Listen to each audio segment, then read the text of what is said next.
Since I started at Synapcity, one of our first missions and goals was how do we revive this really important program? How do we bring this back to residents of Ottawa? And it was kind of 18 months of figuring out, hey, after a 4-year hiatus, how do we get it back?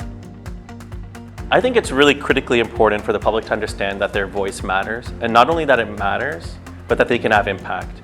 And tonight's boot camp is a perfect example of a way for them to see how to effectively communicate their opinion for positive change.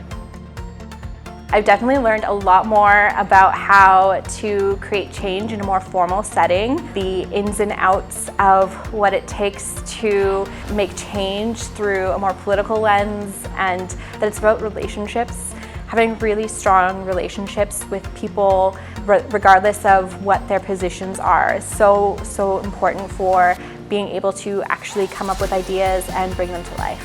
My favorite part of the boot camp as a whole has been getting to come in every single week and start to really have these relationships with people and start to really get to know people's perspectives and where they're coming from and build those connections and those relationships and just get to make friends and really have these relationships that will continue after this boot camp. This really became the opportunity to relaunch the boot camp and bring it back to the residents of Ottawa. And I think it's really important to get people excited about getting involved in their municipal life and get them passionate about making that change in community. Give a hand for all our case study partners.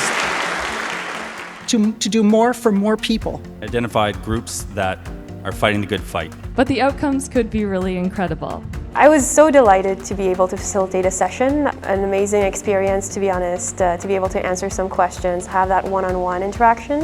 Synapcity as an organization has positively created an impact, and also how we build those meaningful and beautiful relationships with local decision makers in the cities. What first dominoes will propel a more coordinated and impactful community safety and harm reduction effort. Going back to a lot of the stuff that we learned in our course, having as many people that you can group together to have one amplified voice is extremely important for providing change in your city. We've taken these very multifaceted and complex issues and boiled it down to show what a better world can look like and generate support for change. I think Civics Boot Camp is such a great opportunity to meet amazing people, to be inspired, and to find out how you can bring your ideas to life. And I'm so glad that it's finally back here, and I'm looking forward for many more people to be a part of boot camp in the future.